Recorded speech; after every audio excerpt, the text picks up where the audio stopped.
Isang pagbati ng maligaya at masiglang araw, oras at panahon sa ating mga minamahal na mag-aaral, mga masisigasig na magulang at taga-subaybay na mga bata. Malugod namin kayong inaanyayahan sa Tirad Pass Network, DepEd Candon City, Teleskwela, kanlungan ng kaalaman tungo sa kahusayan at kaunlaran. Tara na! Narito na naman tayo para sa pagpapatuloy na paglalakbay upang lalong malinang ang inyong kakayahan sa mga iba't ibang kasanayan sa signaturang Filipino. Ako si Teacher Belia, ang inyong magiging guro sa araw na ito.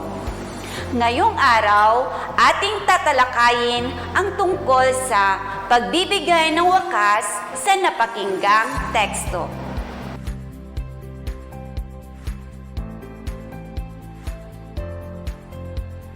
Ito ay hango sa most essential learning competency na nagagamit ang dating kaalaman sa pagbibigay ng wakas ng napakinggang teksto. Pagkatapos ng aralin, inaasahan kong makakamit natin ang ating mga layunin. Una, nasasagot ang mga tanong mula sa napakinggan o nabasang kwento, akda o teksto.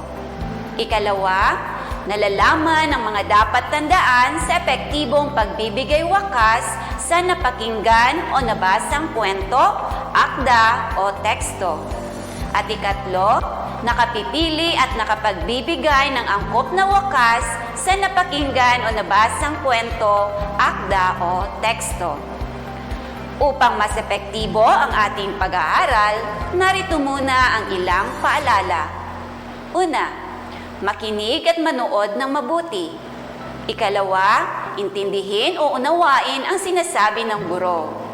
At ikatlo, maghanda ng papel at panulat na magagamit upang maitala ang mahalagang konsepto ng ating aralin at sa pagsagot ng mga pagsasanay. Upang makamit natin ang ating mga layunin, narito ang pamatnubay na tanong.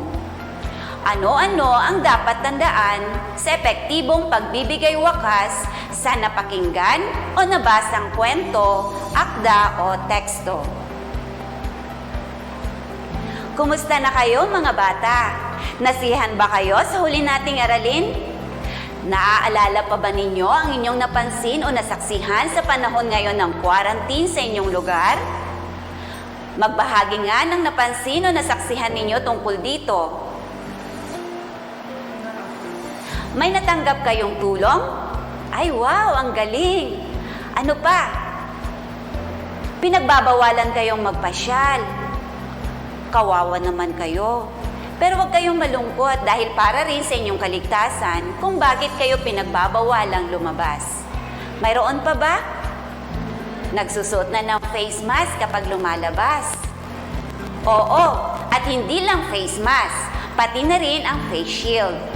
Bakit kaya dapat magsuot ng face mask at face shield? Tama, para maiwasan ang pagkahawa sa virus. Mga bata, alam kong marami kayong napapansin at nasasaksihan at masaya akong naibabahagi ninyo ito sa iba. Siguraduhin lamang na tama at hindi nakakasakit ng damdamin sa kapwa ang mga ibinabahagi ninyo. Ngayon naman ay dumako tayo sa ating bagong aralin. Ito ay dinisenyo at isinulat para malinang ang inyong kasanayan. Makatutulong ito para mabatid ninyong maigi ang kaalaman tungkol sa pagbibigay wakas sa napakinggang teksto. Subukin nga natin ang inyong angking talino. Halina at makinig sa aking babasahing maikling kwento na may pamagat na Ang Batang May Kapansanan. Makinig ng mabuti at unawain. Pagkatapos ay sagutin ang mga tanong na aking inihanda. Mayroon kayong 5 segundo para sagutin ang bawat tanong. Ang Batang May Kapansanan. Mula sa kanyang pagsilang ay maliit na ang isang paa ni Maria. Malambot iyon at nakabaluktot. Nang siya ay lumaki, ipinasuri siya ng kanyang mga magulang sa mahuhusay na doktor. Ang sabi ng doktor ay hindi na siya gagaling. Habang buhay na raw magiging lumpo si Maria. Labis na nalungkot at naawa ang mga magulang niya sa kanya. Sa kabila ng lahat, nagpatuloy sa kanyang pangarap si Maria. Lumaki siyang matapang at matatag. Pinalaki kasi siya ng kanyang ina na madasalin. Mayroon siyang malaking pananalig sa Diyos, kaya naman nagawa niyang tanggapin ang kalagayan. Habang nagdadalaga ay nahilig si Maria sa musika. Nakatutugtog siya ng maraming uri ng instrumento. Marami ang humahanga sa taglay niyang galing sa pagtugtog. Upang lalo pa siyang maging mahusay, pinag-aral siya ng kanyang ina sa pagtugtog ng piano. Natuklasan ni Maria na kulang man siya ng paa, sobra naman siya sa talino sa musika. Maraming mga guro sa musika ang humanga sa kanya. Lahat ay gusto siyang maging estudyante. Sa paglipas ng panahon, ibang-iba na si Maria. Ano sa palagay ninyo ang nangyari kay Maria? Unang tanong, sino ang pangunahing tauhan sa teksto? Ilarawan siya. A. Si Maria ang batang may kahihiyan. B. Si Maria ang batang may kakulangan. C. Si Maria ang batang may kapansanan. D. Si Maria ang batang may kalabisan.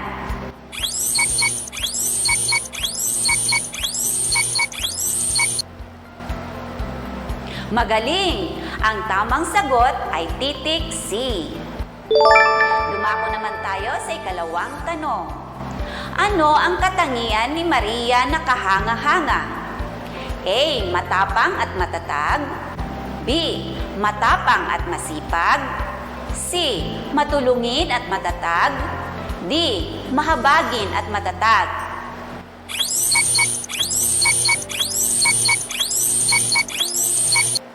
Tumpak! Ang tamang sagot ay titik A. Ikatlong tanong. Ano ang kinahiligang gawin ni Maria? A. Pagtugtog ng trompeta. B. Pagtugtog ng piano. C. Pagtugtog ng gitara. D. Pagtugtog ng instrumento.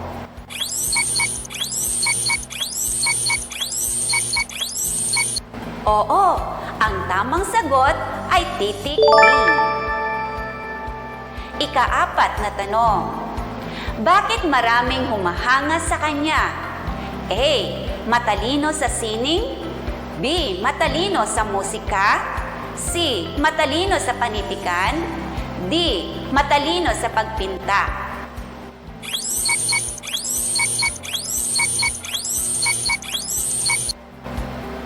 Tama! Ang sagot ay titik D. Ikalimang tanong. Dugtungan ang sumusunod. Bigyan ng sariling wakas ang kwentong napakinggan. Sa paglipas ng panahon, ibang-iba na si Maria. Siya ay puwang. A. Naging tanyag at kilala sa larangan ng pagpinta. B. Naging tanyag at kilala sa larangan ng sining. C. Naging tanyag at kilala sa larangan ng panitikan. D. Naging tanyag at kilala sa larangan ng musika.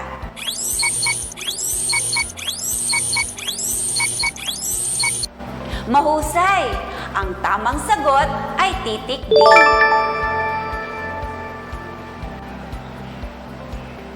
Magaling ang inyong ginawa, mga bata. Napukaw na ba ang inyong kaisipan sa pagkakaroon ng kaalaman sa pagbibigay ng angkop na kinalabasan o wakas ng tekstong napakinggan? Ang wakas ay ang huling bahagi ng isang kwento, akda o teksto. Ito ay maaaring maging solusyon ng suliranin o kahihinatnan ng mga pangyayari. Paano ba ang epektibong pagbibigay ng wakas sa isang kwento, akda o teksto? Para makapagbigay ng sariling wakas sa mga akda o teksto, kailangang paganahin ang malikhaing pag-iisip at malawak na imahinasyon. Narito ang ilang mga dapat tandaan sa epektibong pagbibigay wakas sa napakinggan o nabasang kwento, akda o teksto. Una, maghanda ng gamit sa pagtatala ng mahalagang detalye, papel, ballpen o lapis. Ikalawa, makinig ng mabuti kung pakikinggan ang akda at unawaing mabuti naman kung sariling babasahin ang akda. Ikatlo, tandaan ang bawat detalye o mahahalagang impormasyon. Ikaapat, isa-isip ang mensaheng hatid ng napakinggan o nabasa. Ikalima, pagnilayan ang nais mong mangyari sa akdang walang wakas. Maging malikhain sa pag-iisip ng maganda at kahanga-hangang wakas. Ika-anim, magpasya kung anong wakas ang gusto mong ilalapat o magaganap. At ikapito, isulat ito ng malinaw at maayos. Naunawaan ba ninyo mga bata? Upang lalo kayong mahasa, makinig sa aking babasahing mga kwento at pagkatapos sagutin ninyo ang ipagagawa kong mga gawain. Para sa unang gawain, piliin ang pinakaangkop na wakas ng mga sumusunod na sitwasyon. Isulat ang titik ng tamang sagot sa inyong sagutang papel. Bibigyan ko kayo ng 5 segundo para maisulat ang tamang sagot. Unang tanong, hindi makatulog si Ronald. Pabiling-biling siya. Kumakalam ang kanyang sikmura. Pumunta siya sa kusina. Ano kaya ang maaaring gawin ni Ronald sa kusina? A. Uminom ng tubig. B. Nagluto ng pagkain. C. Nanood ng telebisyon. D. Kumain ng tinapay.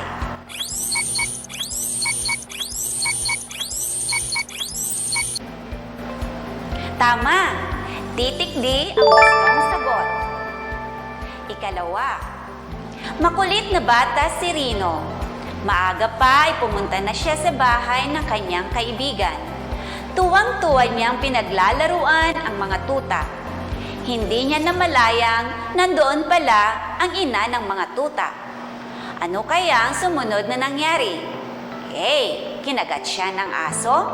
B. Nahuli siya ng may-ari. C. Inaway siya ng kaibigan. D. Naalala niya ang magulang.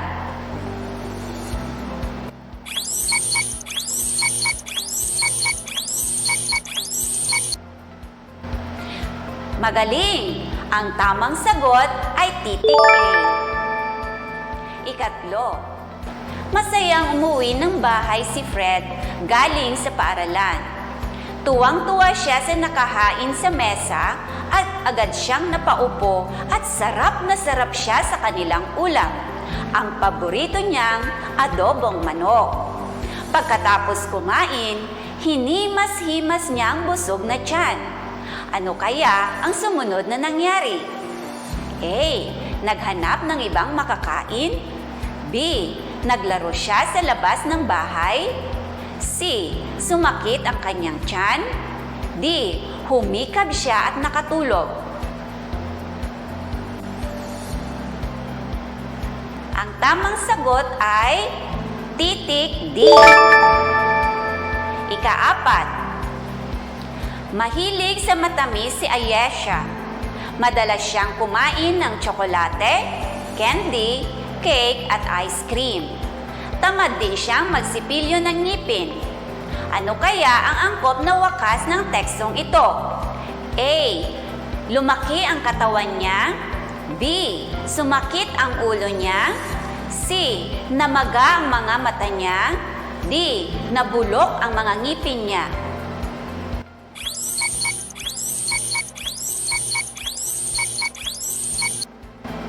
Tumpak! Ang tamang sagot ay titik D. Ikalima, kinakabahan si Tommy. Hindi siya mapakali. Ngayon ibibigay ang resulta ng pagsusulit. Tinawag ang kanyang pangalan at sinabing nakapasa siya sa pagsusulit. Ano kaya ang sumunod na ginawa ni Tommy? A. Napalundag siya sa tuwa. B. Napasuntok siya sa lungkot. C. Napamura siya sa galit. D. Napailing siya sa panghihinayang.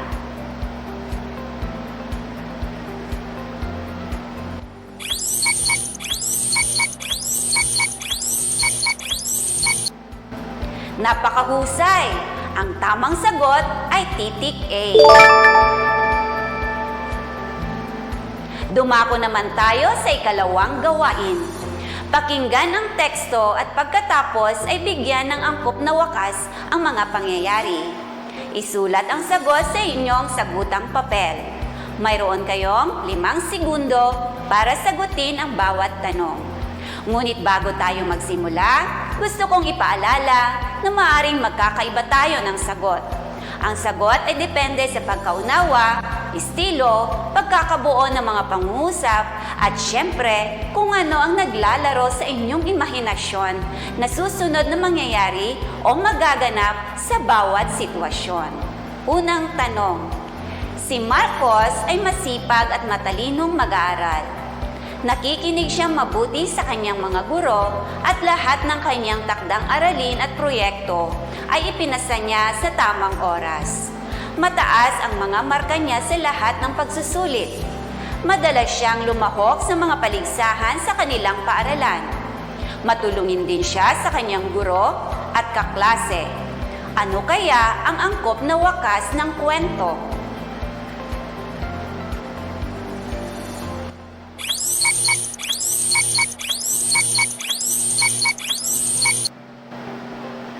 Maaring sagot ay makatatanggap ng karangalan si Marcos.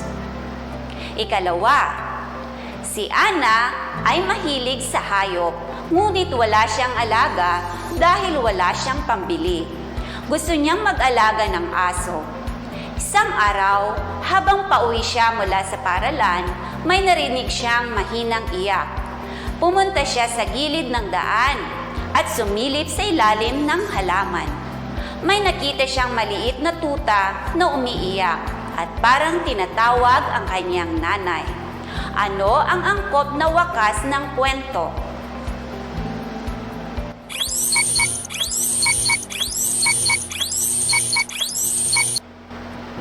Maaring sagot ay iniuwi ni Ana ang tuta at inalagaan. Ikatlo, dumungaw si Leo sa kanilang bintana at nakitang umuulan. Naisip niyang maligo sa ulan kaya nagmamadali siyang lumabas. Tumakbo siya at nagtampisaw sa tubig. Maghapon siyang naglaro sa ilalim ng ulan. Ano ang angkop na wakas ng kwento?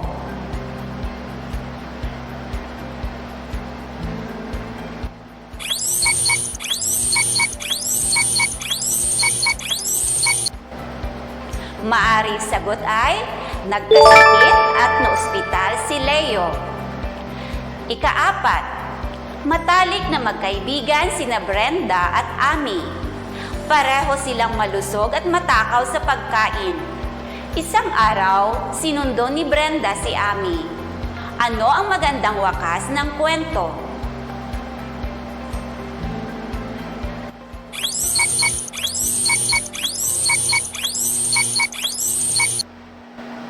Maaring sagot ay pupunta sa bayan at kakain. Ikalima, sumama si Elena sa kanilang field trip sa Iloilo. Nawili siya sa panonood ng iba't ibang hayop. Ano kaya ang magiging wakas ng kwento?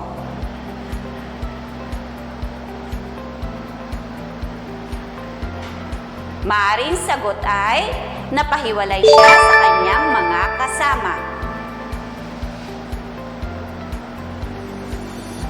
Nasagot ba ninyo ng tamang mga tanong, mga bata? Binabati ko kayo dahil natapos ninyo ang lahat ng pagsubok sa ating paglalakbay.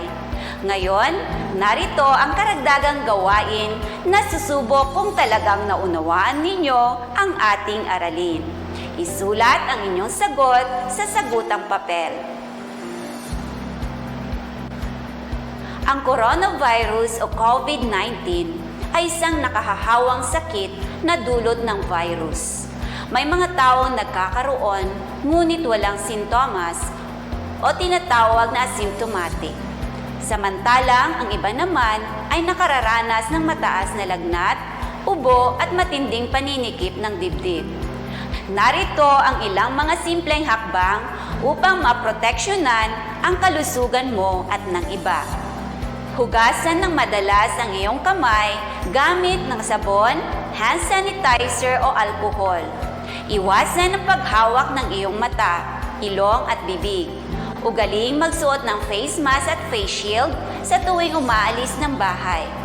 Iwasan ang pumunta sa matataong lugar o mas maigi ang pananatili sa bahay. Ano ang mangyayari kung masusunod ang mga hakbang na nabanggit?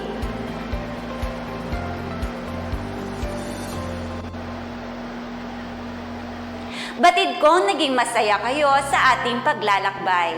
Kaya naman, sa susunod ninyong pag-aaral, asahan ninyong ako ay inyo pa ring makakasama.